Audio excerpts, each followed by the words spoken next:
எல்லாருக்கும் வணக்கம். என் பேர் அனுஷா. ரஷ்யா உக்ரைன் வார் ஸ்டார்ட் ஆகி கிட்டத்தட்ட 24 நாள் ஆயிடுச்சு. இந்த 24 நாளுக்கு அப்புறம் உக்ரைனோட பிரசிடென்ட் புட்டின் ரஷ்யாவோட பிரசிடென்ட்டை பார்த்து எப்போ நம்ம எப்படியாவது பேச்சுவார்த்தை பேசி இந்த பிரச்சனையை முடிச்சிடலாம்ப்பா அப்படிங்கிற மாதிரி கேட்டிருக்காரு. 24 நாளுக்கு அப்புறம் ஏன் அப்படி கேட்டிருக்காரு அப்படின்னா, உக்ரைனில் ஒரு மெயின் சிட்டி இருக்குது. என்ன அப்படின்னு பார்த்தீங்கன்னா மேரிபோல் அப்படிங்கிற ஒரு சிட்டி. இந்த மேரிபோல் அப்படிங்கிற சிட்டியை வச்சு தான் வந்து உக்ரைனுக்கு தேவையான அந்த கடல் வழியில் வர பொருட்களாக இருக்கட்டும், கடல் வழியாக வந்து இறக்குமதி அப்படிங்கிறதா இருக்கட்டும், இல்லை ஏற்றுமதி அப்படிங்கிறதா இருக்கட்டும், இல்லை வந்து கடல் வழியாக தாக்குதல் எதாவது இருந்துச்சுன்னா இந்த மேரிபோல் அப்படிங்கிற ஒரு சிட்டியை ஒரு டிஃபென்ஸ் ஹவுஸ் தான் வந்து உக்ரைன் படைச்சுப்பாங்க. ஓகேங்களா, இந்த மேரிபோல் அப்படிங்கிற சிட்டியை வந்து ரஷ்யா வந்து பார்த்தீங்கன்னா கிட்டத்தட்ட 90% வந்து பார்த்தீங்கன்னா கைப்பற்றிட்டாங்க. 10% கைப்பற்றிட்டாங்க அப்படின்னா ரஷ்யா மற்ற நாடுகள்கிட்ட கையேந்தி நிற்கிற நிலைமை இருக்கும். ரஷ்யாக்குள்ளே வரணும்னாலும் வெளியில் ஒரு சின்ன குண்டூசி போயிட்டு வெளில வரணும்னாலும் ரஷ்யா மீதி இருக்க 3 நாடுகள், அந்த 3 நாடுகள் என்னன்னா, ஒன்று வந்து பார்த்தீங்கன்னா பெலாரஸும் ரஷ்யாவும் க்ளோஸ் ஃப்ரெண்ட்ஸ். அவங்க உள்ளே விட மாட்டாங்க. ரஷ்யா உக்ரைனுக்கு தேவையான பொருட்கள் நான் உள்ளே விட மாட்டேன், உக்ரைன் வந்து எதுவும் வெளில வரக்கூடாது அப்படின்றாங்க. போலாந்து தான் வந்து பார்த்தீங்கன்னா உக்ரைனுக்கு தேவையான எல்லா ஆயுதங்களையாக இருக்கட்டும், இல்லை உள்ள ஃபுட்டாக இருக்கட்டும், எல்லாமே போலாந்து வழியாக தான் வந்துகிட்டு இருக்கு. ஸோ இவங்களும் எத்தனை நாள் உள்ள விட்டு அலோ பண்ணுவாங்க தெரியல. அதையும் தாண்டி இன்னொரு நாடு என்ன இருக்கு அப்படின்னு பார்த்தீங்கன்னா மல்டோவா அப்படிங்கிற ஒரு நாடு இருக்கு. இந்த மல்டோவா அப்படிங்கிறது அமெரிக்கா கீழே இருக்க நாடு தான். அமெரிக்கா சொல்றது அதுவும் கேட்கும். மேபி ஃபியூச்சர்ல உக்ரைனுக்கு அமெரிக்கா ஹெல்ப் பண்ண வேணாம் அப்படின்னு முடிவு பண்ணிட்டாங்கன்னா இந்த மல்டோவா அப்படிங்கிற நாடும் கையை வச்சிருவாங்க. ஓகேங்களா, அதெல்லாம் தாண்டி இன்னொரு இடம் இருக்கு. அது வந்து ரஷ்யா பார்டர் டான்பாசஸ் அப்படிங்கிற ஒரு ரீஜியன். இந்த டான்பாசஸ் அப்படிங்கிற ரீஜியன் தான் ஃபர்ஸ்ட் ரஷ்யா வந்து கைப்பற்றி நாங்கள் இது தனி கண்ட்ரியாக உருவாக்குறோம்ப்பா அப்படின்னு சொல்லி ஒரு புள்ளையார் சொல்லியாவே இந்த வாருக்கு போடுற இந்த டான்பாசஸ் அப்படிங்கிறது தான். இந்த டான்பாசஸ் ரீஜியனும் வந்து பார்த்தீங்கன்னா ரஷ்யா செய்யறதுக்கனால இவங்களுக்கு வேற வழியே இல்லை, சுற்றி அணை கட்டிட்டாங்க. இவங்க எதா போனாலும் அவங்களுக்கு ஒரு சொந்த வழியே கிடையாம இப்போ ஃபுல்லாக சுற்றி வந்து பார்த்தீங்கன்னா ரஷ்யா ஒரு முட்டுக்கட்டை போட்டிருக்கு அப்படின்னு தான் சொல்லும். ஓகேங்களா, ஸோ இந்த மீதி இந்த மேரிபோல் அப்படிங்கிற சிட்டியை 10% ரஷ்யா கைப்பற்றிட்டாங்கன்னா உக்ரைன் வந்து மற்ற நாடுகள்கிட்ட கை கட்டி நிலைமை நிற்க வரும். அந்த கை கட்டுற நிலைமை வந்துச்சுன்னா மற்ற நாடுகள்லாம் உக்ரைனை ஒரு வியாபாரமாக மட்டும்தான் பார்ப்பாங்க, உள்ள மனிதாபமானத்தோட பார்க்க மாட்டாங்க.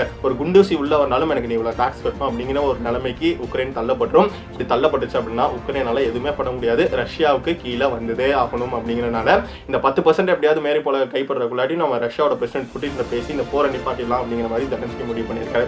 ஸோ இதெல்லாம் ஒரு பட்சம் இருந்தாலும் இன்னொரு சைடு வந்து பார்த்தீங்கன்னா இந்தியா, சைனா, பிரேசில், அதுக்கப்புறம் ரஷ்யா, இந்த 4 நாடுகளும் ஒன்னா சேரப்போகுது அப்படிங்கிற மாதிரி ரஷ்யாவில் இருக்க ஒரு எம்பி, ஓகேங்களா, அவர் வந்து பொசுக்குன்னு வாயை விட்டாரு. ஒரு வாயை விட்டு வந்து இந்தியாவும் சைனா ஒன்னே என்னன்னா என் பேரை உள்ள போட்டு விட்டா அப்படிங்கிற மாதிரி அதிர்ச்சியாக தான் பார்த்தாங்க. ஏன் அப்படின்னு பார்த்தீங்கன்னா இந்த இந்தியா, சைனா, பிரேசில், ரஷ்யா அப்படிங்கிற 4 நாடுகளுமே பெரிய நாடுகள். ஓகேங்களா, இந்த 4 நாடுகள் ஒன்னா சேர்ந்துச்சு அப்படின்னு பார்த்தீங்கன்னா மற்ற நாடுகள்லாம் ஒன்னா, அமெரிக்கா கீழே இருக்க மற்ற நாடுகள்லாம் ஒன்னா சேர்ந்துச்சு அப்படின்னா 3ஆம் உலகப் போர் வர நிறைய வாய்ப்புகள் இருக்கு. ஒரு உலகப் போர் அப்படின்னு வந்துச்சுன்னா இவங்கெல்லாம் ஒரு செட்டப்பா, இவங்கெல்லாம் ஒரு செட்டப்பா 2 பேர் அடிச்சுக்கலாம் அப்படின்னு தான் அடிச்சுப்பாங்க.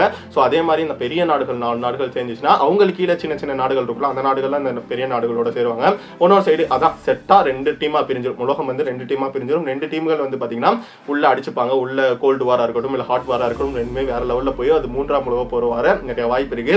ரஷ்யா எந்த ஒரு தைரியத்தில் இந்த மாதிரி வார்த்தைகள்லாம் விடுறாங்க அப்படின்னு தெரியல. ட்விட்டர்லாம் அஃபிஷியலாக வந்து இதெல்லாம் போஸ்ட் பண்ணியிருக்காங்க.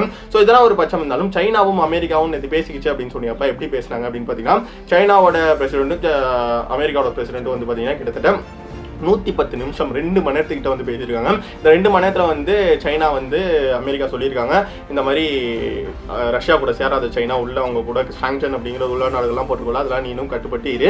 ஸோ ரஷ்யாவுக்கு வந்து எந்த ஒரு சப்போர்ட்டும் கொடுக்காது அப்படின்னு சொல்லியிருக்காங்க. அதுக்கு வந்து சைனா என்ன சொல்லியிருக்குன்னா, யோ நீ சொல்றனா சொல்லி என்னையா சொல்லாதுன்னு சொல்கிறேன். இப்போ சைனா வந்து ரஷ்யா கூட நிறையா வர்த்தக ரீதியாக, பிஸ்னஸ் ரீதியாக வந்து பார்த்தீங்கன்னா நிறைய அக்ரிமெண்ட்ஸ் போட்டிருக்கோம், நிறையா விஷயங்கள் உள்ள வச்சிருக்கோம். அதெல்லாம் நாங்கள் கண்டிப்பாக பண்ணிக்கிட்டே தான் இருப்போம். உனக்கு உலக போர், உனக்கு உலக நாடுகள் அப்படி இருக்கா, உன் சட்டத்தை நீ ஃபாலோ பண்ணி சைனா தேவையில்லாம இதுல உள்ள இருக்காத, சைனா என்ன பண்ணணும்னு நினைக்குதோ அதான் பண்ணும் அப்படிங்கிற மாதிரி அமெரிக்கா அப்பா சொல்லிட்டாங்க. அமெரிக்கா லாஸ்டா காலை கட் பண்ணும்போது கிட்டத்தட்ட 2 மணி நேரமா சைனா மண்டையை கழுவலாம் அப்படின்னு சொல்லி அமெரிக்கா முயற்சி பண்ணிச்சு. பட் கழுவ முடியல அப்படிங்கிறத ஒரு உண்மையா இருக்கு.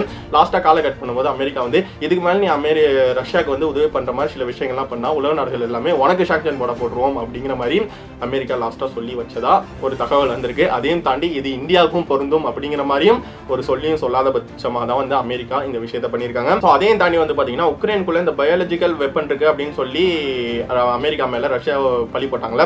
ஸோ அதை வந்து ஒரு கூட்டமா ஐநா சபை கூட்டி இது என்னன்னு ஒரு கவுன்சில் அமைச்சு பேசணுமா அப்படின்னு சொன்னாங்க. அதுக்கு இன்னைக்கு வந்து பார்த்தீங்கன்னா கவுன்சில் அமைக்கும் போது இந்தியா என்ன சொல்லியிருக்கு அப்படின்னு பார்த்தீங்கன்னா இந்த பயாலஜிக்கல் வெப்பன் யாரு எந்த நாட்டில் உருவாக்குனாலும் சரி உக்ரைனுக்குள்ள இருக்க அந்த பயாலஜிக்கல் லேபை வந்து உள்ள ஃபர்ஸ்ட் அழிங்க. இந்த பயாலஜிக்கல் லேப் அப்படிங்கிறது எக்ஸ்பெண்ட் ஆச்சு, உள்ள இருக்க வைரஸ்லாம் எக்ஸ்பெண்ட் ஆச்சுன்னா உலகத்துக்கே பயங்கரமான ஒரு பாதிப்பு இருக்கு அப்படின்னு இந்த பயாலஜிக்கல் லேப் அப்படிங்கிறது வந்து பார்த்தீங்கன்னா அமெரிக்கா தான் ஃபண்ட் பண்ணி உள்ள உக்ரைனுக்குள்ள உக்ரைனுக்குள்ள பண்ணிட்டு இருக்காங்க. ஆனா அமெரிக்கா என்ன சொல்லுது அப்படின்னு பாத்தீங்கன்னா, நாங்க பயாலஜிக்கல் லேப்லாம் பண்ணி உக்ரைனுக்குள்ள வைக்கலப்பா அப்படின்னு சொல்றாங்க. இதுவே வைக்கல அப்படிங்கிற பட்சத்துல உலகத்துல இருக்க பெரிய பெரிய நாடுகள், ரஷ்யாவா இருக்கட்டும், சைனாவா இருக்கட்டும், இந்தியாவா இருக்கட்டும், வேர்ல்டு ஹெல்த் ஆர்கனைசேஷனே வந்து பாத்தீங்கன்னா உக்ரைனுக்குள்ள இருக்க அந்த பயாலஜிக்கல் லேப் அழிங்க அப்படின்னு தான் சொல்றாங்க. உள்ள அப்படி ஒரு லேப் இல்லாட்டி இவ்வளவு பெரிய ஏன் சொல்ல போறாங்க.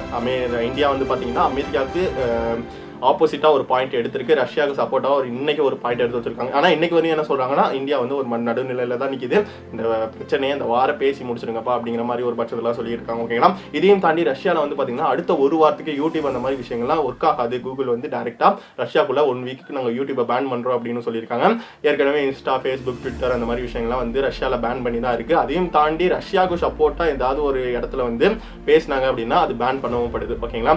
ரஷ்யாவுக்கு எந்த ஒரு சப்போர்ட்டும் இல்லாம தான் வந்து பாத்தீங்கன்னா சாங்ஷன்ல இருந்து உலக நாடுகள்ல இருந்து எந்த ஒரு சப்போர்ட்டும் இல்லாம தான் வந்து பாத்தீங்கன்னா ரஷ்யா தன்னிச்சையா நின்று இந்த போரை சமாளிச்சுட்டு இருக்காங்க. இதுதான் உண்மையாகவும் இருக்கு.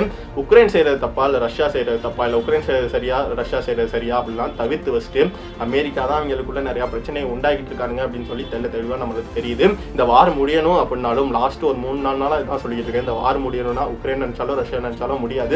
உலக நாடுகள் எல்லாருமே இதை முடியணும் அப்படின்னு நினைச்சா மட்டும்தான் முடியும். இதுதான் உண்மையாகவும் இருக்கு.